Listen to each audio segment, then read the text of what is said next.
Hello, Meet the Manager is back. Our regular catch up with some of the best FPL managers of all time continues. Today I'm joined by Graham Sumner, who is known by many in the Fantasy Football Scout community as Gregor. Graham, how are you? Yeah, not bad, thanks, Joe. Just about recovered from another crazy game week. I Thanks for know. having me on, mate. I know we had the Scoutcast this week trying to make sense of the first four game weeks. Yeah, And well, I don't know, we did our best, but it has been a very strange start to the strange season. stuff. For those that don't know, the Meet the Manager series, we interview a manager who's got a really good track record in FPL, lots of multiple high finishes, and then we also take a bit of a snapshot of their current game week. And the game week coming up is we're in the 2021 season. Game week 5 is coming up, and we are currently in the middle of an international break, and we've just had a hectic game week 4. So we'll chat about his history, Graham's history, and then we'll also find out what he's doing for game week 5 as well. So what I'm going to do is I'm going to put up a picture on the screen of your career history. And as people can see, it's very good. We're going to find out some of your strategies of success here, and particularly those really high finishes. So looking at that, Graham, you have been playing since 2009, and over that time you finished in the top 10k 6 times. That includes 3 top 1k finishes. 2016, you saw your finest moment, 29th overall finish. Wow. 2017, it went a bit awry, failing to breach the top 150k, which by your standards was a bit of an upset of a season. But you bounced back and almost notched another top 10k finish, only just missing out last time around. So we will ask about some of those seasons that didn't go as well for you, and I mean by your standards didn't go as well. But we'll talk about the other bits first. So where did it go right in those 3 seasons where you finished in the top 1k? Are there any common themes that emerge from those seasons, or was it just luck? Yeah, yeah, really. Looks definitely part of it, I think. But yeah, so that fight, I had a really good 5-year period there where I was in the top 10,000. That's what I call a really good finish, top 10,000. Yeah. A 5-year period was everything I touched just seemed to go, to turn to gold. You know what I mean?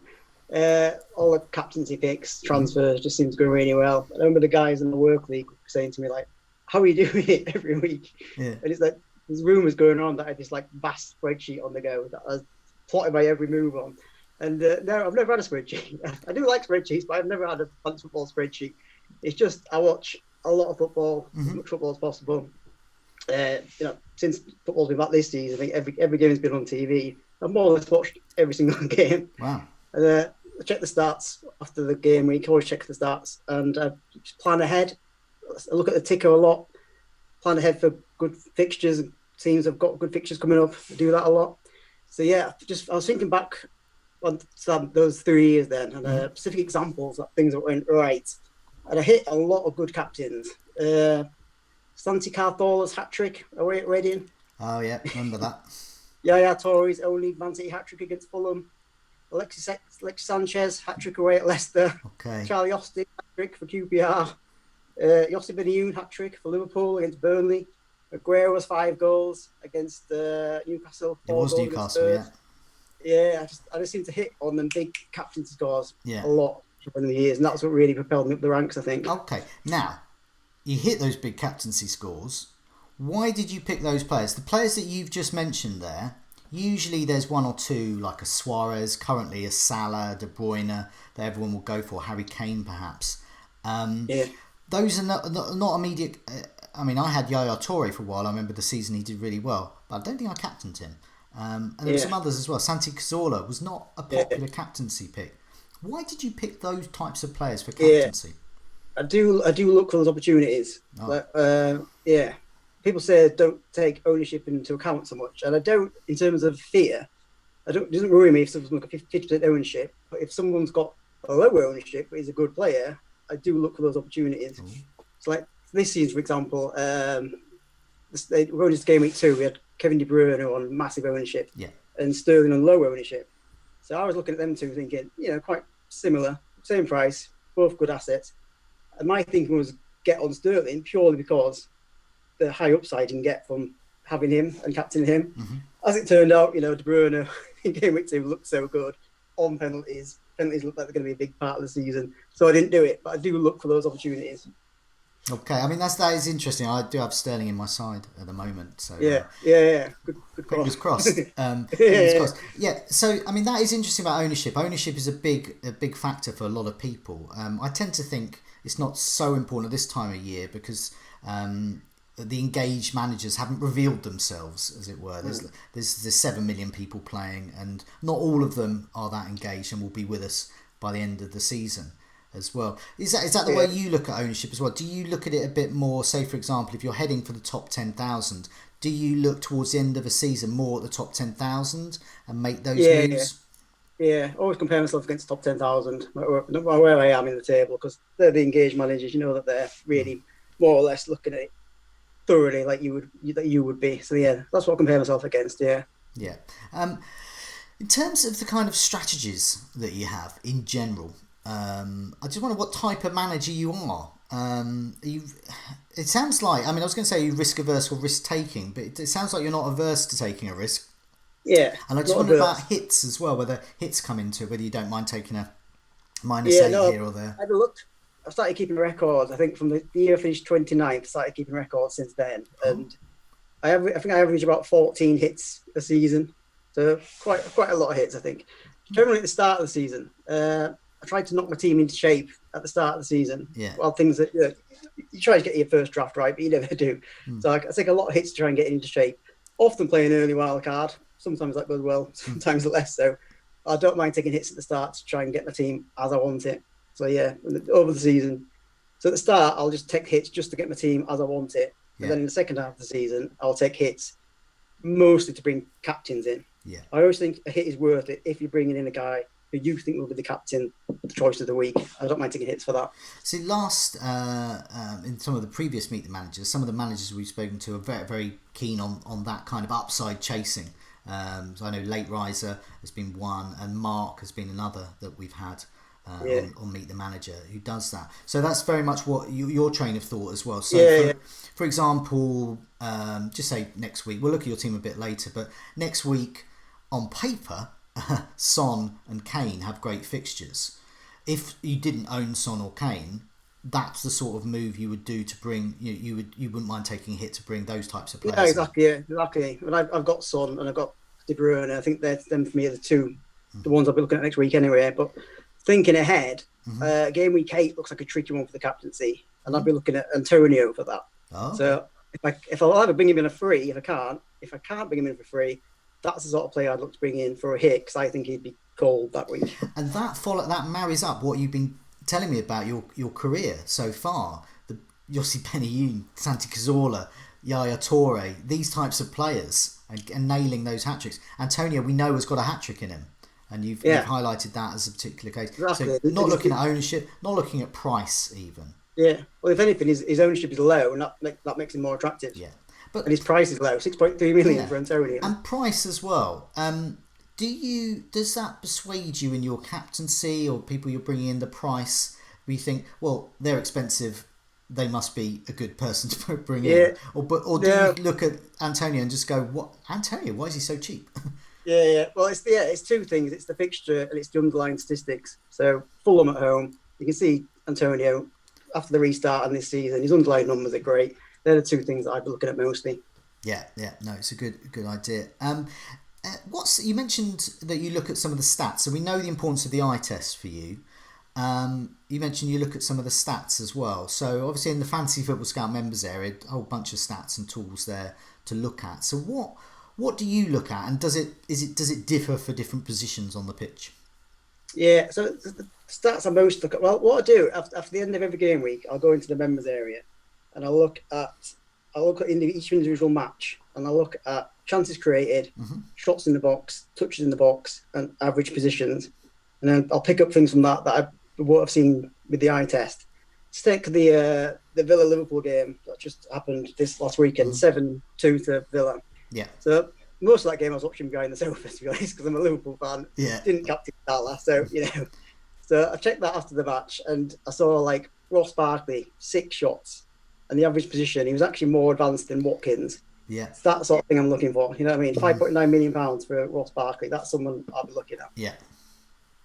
No, that's Yeah, interesting as well, because that's bringing up what you're seeing in the eye test. So you're seeing Ross Barkley playing a sort of support striker sort of role, yeah, playing the 10 role, but getting and beyond the striker. Yeah, and then the stats marry that. I must admit, I do that as well. I've started a table this season called Current Game Week. Just have a look to see on the latest game week, and then you can look at that's one of longer my tables. I've two tables I made myself. It's dangerous defenders.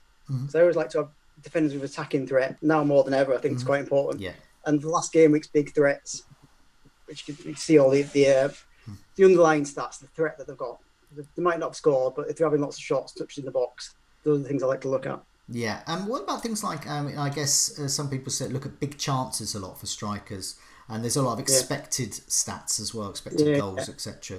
Do you looking at them or? Yeah, never paid that much attention to the XG stuff. I'm not ignorant of it, but it's not something I've paid that much attention to. I think when you watch as many games as I do, it's not possibly not that important because you're not really missing it. I think when fans are allowed back in the ground, and hopefully soon, and not every game's on TV, I think that will become important because if you can't watch the game, I think that XG stuff is really telling. Yeah. And I think was it Fabio Borges? He's top of the Hall of Fame. Yeah. He says he looks at the XG stuff. You know, it's good enough for him. I think it's good enough for all of us. Yeah, I mean, I remember when it first started, and I was asking people who were very into it, wow, what's it about? And they were just saying it just puts in stat form just the quality, not the quantity of shots, but the quality of them. Yeah. And so I was looking at things like, but this guy's got 6 goal attempts in this week. That must be good. But then they say, yeah, but none were on target, and his expected goal threat is. Like exactly. 0.10. They're all outside the box. They're all going wide. Yeah. It's a good stat. How do you cope with the noise? Now you've been playing for since 2009. Back then, it was a quieter place. There was Fantasy Football Scout Forum. There was no Twitter. There was no proliferation of the sort of YouTube shows that you're appearing on now, and podcasts. There's a lot of information out there. Everyone's got an opinion. 7 million managers. How do you cope with that? Yeah, well, I think it's fair to say that I didn't cope that well of it when the season after I finished 29th, my worst season. That was when I became more a member of the community. I joined FPL Twitter. I started becoming a lot more on the boards at a Scout, and I think it's fair to say that's one of the reasons that I fell down that year. I did struggle to cut through the noise. Yeah. Why was that? Because I've been part of that sort of community for a number of years, and some of those years I've had good seasons and some not so good. But I can't find a way to pinpoint what it is I'm doing with that noise. What was the problem that season with the noise? Was it just too many opinions influencing you? Or was there, I don't know, what was the issue? Yeah, I think before that, if I was feeling like I was having a bit of a bad run, I would take a step back and I'd just go back to the drawing board, listen to my own instincts, which had served me well. But that year, I just was listening to stuff all the time, and some things did seep through that, I made some bad decisions. Yeah. Remember that was the year the Aguero nostalgia pick. Yeah. Remember that? I fell into that trap. Yeah. That was that year, I think. Yeah. So I remember that I had Alvaro Morata in my team for Chelsea, and he was injured, he was suspended, and he was rubbish. Yeah. And they had the exact money in the bank to get Aguero in. But all the noise was, he's not at his best anymore, all of that. And I didn't go for it. I got Firmino instead. Aguero scored a hat-trick a week later, I think. And I think it's really interesting what you were saying about Ross Barkley, because the noise decrees that Ross Barkley has been traditionally a bandwagon that goes wrong. Yeah. That people get him in, he goes up in price, does nothing, and then people want to get rid of him.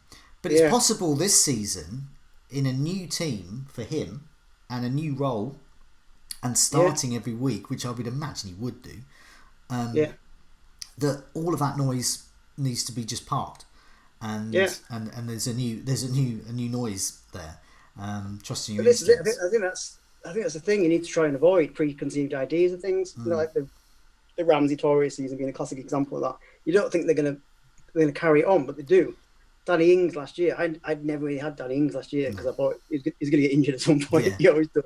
It's trying to avoid that, and I think Ross Barkley could be an example of that this season. I think he could be one to get, to be honest. The Villa fans are talking about him being on penalties as well, and if that's that comes to fruition. You know what I mean? Penalties are so important this year that you could be one to get, I think. Yeah, no, I think so. So it's just a good example there, and you mentioned with Aguero as well about how you have to change your attitudes as well, but also avoid all the noise and go with your own instincts at times. Now, I hate all of that when I ask people what their strategy is and they say, "Oh, I'll go with my gut" or something. So that's clearly not the case with you because you have your eye test and you've learned to deal with the noise. And if you look at the stats at the end of every game week, you mentioned the season where it had gone slightly wrong for you and social media being influenced. What other factors were an influence that season? Did you sort of go against any particular strategies? So I had my best season the year before. I finished 29th. So I was looking at ideas of how I could sort of try and close that gap, I guess. And all the other guys at the top of that Hall of Fame seemed to be more patient and take less hits. Like some of them weren't taking any hits at all. Yeah. So I thought if I could just sort of try and take less hits, then that might make a bit of a difference. And I didn't take any hits at the start of the next season, and so I went against my normal game, and it didn't work for me. I like to be in the front foot. I like to be aggressive. That's what works for me, I think. That's a running theme. People look back at all these Meet the Managers, and when I've always asked that question, where did it go wrong? They always say, I went against my natural instincts. Yeah, exactly. I am currently, don't know where in the world, it's got many noughts after it, and I'm going against my natural instincts. I'm playing slightly differently. So perhaps a good example.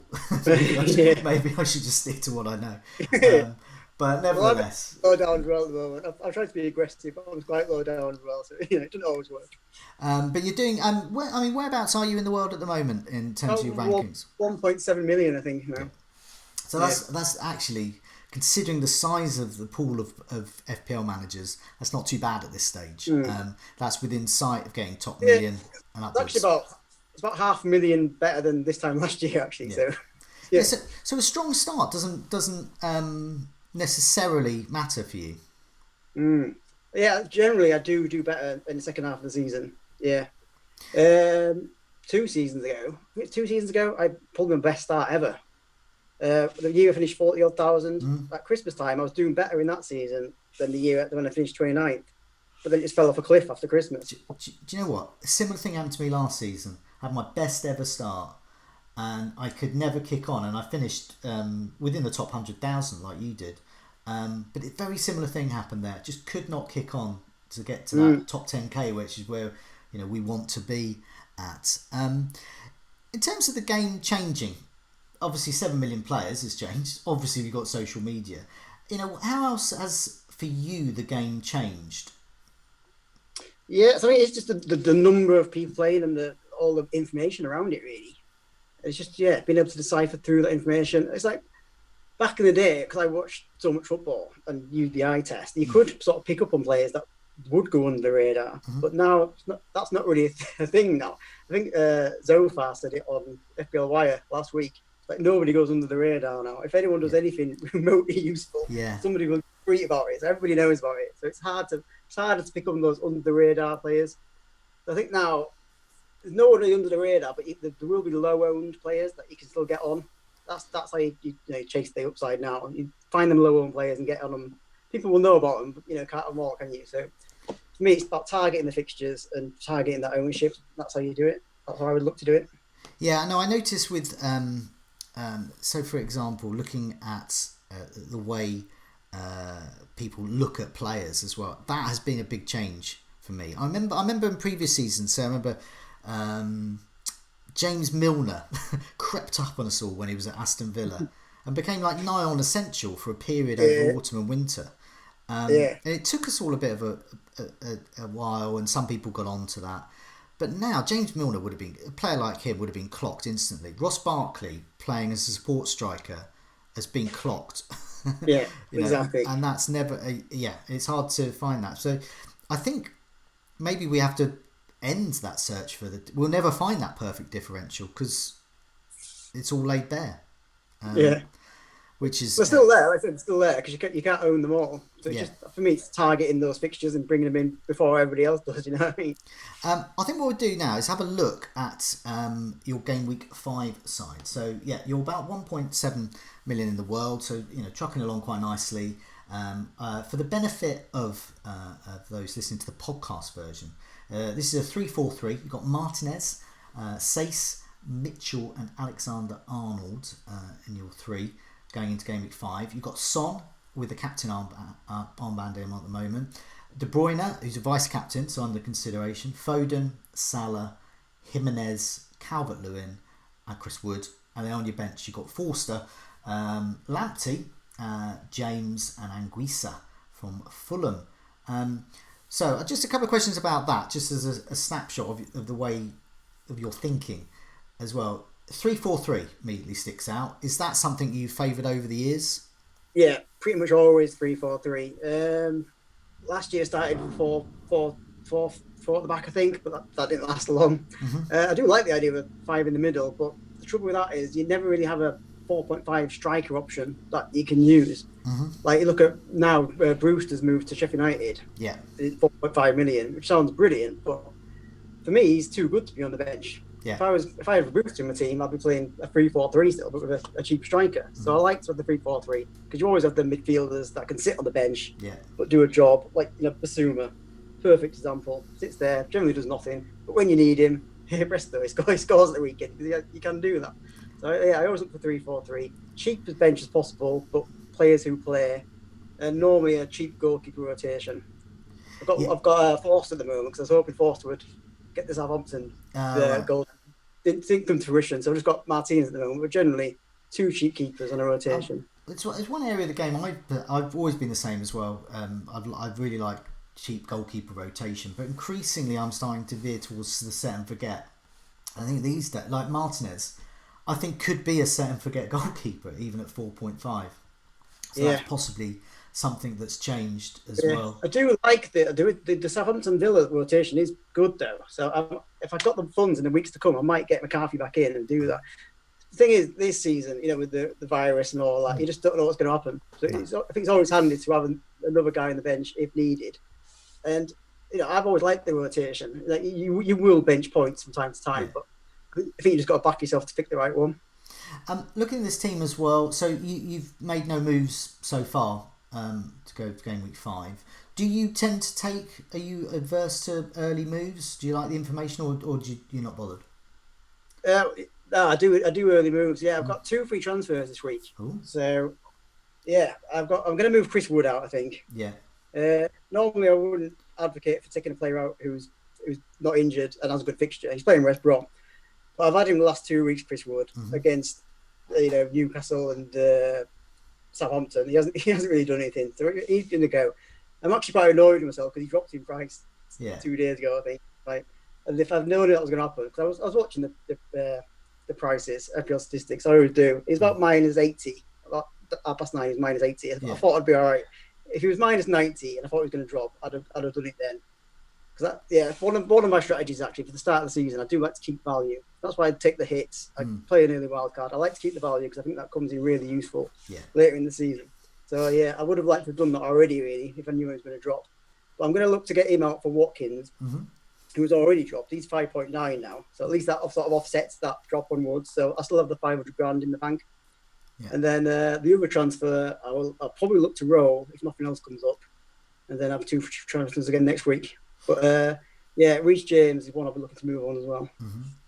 So you're at a stage now with your team where you can address weak links, and is that another strategy as well? So obviously you've identified Chris Wood. I mean, I would say Chris Wood and James would be the weak links there, but the rest is fine. Especially Mitchell may not play, but he's such a cheap defender. Yeah, exactly. He's got a good fixture next week, so if Van Haal's not back and Mitchell looks like he'll play, he's a good option for next week. But yeah, I do plan ahead, so I could basically tell you my next 4 planned moves. Really. Do tell. Yeah, so what are your what are your next moves then? Wood will be out for Watkins this week, and then I'll try and roll the other transfer. Then so James will be out for Bellerin, will come in from Arsenal. £5 million looked really good. Mm-hmm. Then I did take some notes. Yeah. Then Foden, I'm going to keep for now because he's got 2 weeks off. He's not been called up by England, so he should be fresh for the Arsenal. Then I look to move him on for Trossard from Brighton. Mm-hmm. And then I should have a free transfer to you, so I can upgrade at that point. Mitchell can be upgraded to Walker Peters or Charlie Taylor if he's lost his place. Mm-hmm. Or if Mitchell's all right, I can do Forster to McCarthy. Yeah. And then game week 8, when the Wolves fixtures turn and the West Ham fixtures turn for better, Jimenez to Antonio. That sounds so simple. Yeah, exactly. Now, they sound like great moves. Very fixture based as well. Now, one thing we've seen this season is that it's hard to predict with fixtures. Now you're watching a lot of games. Do you think the lack of fans is an issue? Is home and away not an issue this season? Yeah, it does seem that way, doesn't it? Which would be a problem for me, I think, because I always try to focus on those home players. I do target fixtures and I do preference home players. So if that's less of a thing, then football becomes all the more unpredictable, which will work against me, I think. Yeah. It does seem that way. Just so far this season as well, who else have you captained this season? Because I was interested at the very start of this conversation about you getting all of those captaincy calls right as well. So who have you been captaining so far this season? Well, it started well. Salah game week 1. Yeah. Did well there. Aubameyang week 2, he ticked over. But then week 3, Kevin De Bruyne blanked against Leicester. Yeah. I thought that'd be a sort of tennis match. But then Brendan Rodgers suddenly decided he knew how to set a team up to defend deep, and it did come to fruition. But last game week, I went with Jimenez, and he blanked against Fulham. So again, targeted the fixture, and think with that one. Yeah. So I'll just blow my nose for a sec. I'll just write down the... Say 26-46. Joe blows nose. Okay, I can edit that out. Well, hopefully. Interesting that you say you captained Jimenez as well. I see you've got Son this time around, but De Bruyne is in your thoughts. Antonio, you've already targeted game week 8. Salah is at home to Sheffield United, and then he is also at home in game week 7. I think it's West Ham. Yeah. Would you be targeting Salah for game week for that type of fixture? Definitely, yeah. If Salah's at home to one of the lower teams, I'd always captain Salah. Yeah. So next, Son or KDB next week, then Salah, then Antonio. That's the plan. What do you think about, you mentioned as well about attacking defenders, and that's something you've always looked at as well. It's like the game's caught up with you. It's something you've always looked at as well. So what other attacking defenders are on your mind? You mentioned Bellerin. I haven't heard Bellerin mentioned a lot by people. This is it. Talk about no under the radar fix, but you don't hear people talking about Bellerin, do you? But he got 2 assists at the weekend against Sheffield United, and that sort of passed me by until I looked in the members area. He got both the assists. And I remember the first game of the season at home to Fulham, he looked really good. Yeah. So he's playing 90 minutes every week. He's back to fitness. We've seen years gone by how good he can be. So yeah, I really like the look of Bellerin this year. Chilwell I liked. Mm-hmm. Unfortunately, Chilwell went up in price. I might be priced out of that now, but Chilwell I really like at Chelsea. Yeah, no, interesting. Once again, these are not... Well, I have seen Chilwell mentioned a few times since... Because it's hard to avoid his performance, his debut for Chelsea. In the league, but at the same time, these aren't defenders that are in many teams as well, and across midfield as well. Your midfield, apart from Foden, who you identified, say for example Trossard there as well. Are there any other midfielders that appeal? Looking at your setup, I'm not sure if a Rodriguez or a Fernandes is possible into that. It looks like someone would have to go really. Yeah, well, I've got Calvert-Lewin for Everton. I think that's probably enough for me. And Man United, I'm avoiding at the moment. But I like to the cheaper bracket in there as well. So yeah, KDB, Salah, Son, they should be there for the foreseeable. And then I'll play around with that 4th spot a bit. Like I say, Trossard looks really good to me. Barkley, probably won't get Barkley because I'll be Wood to Watkins. Otherwise, I'll be looking at him. Yeah. Even McGinn as well looks good. 5.5. I'll be looking at him as well at that price point.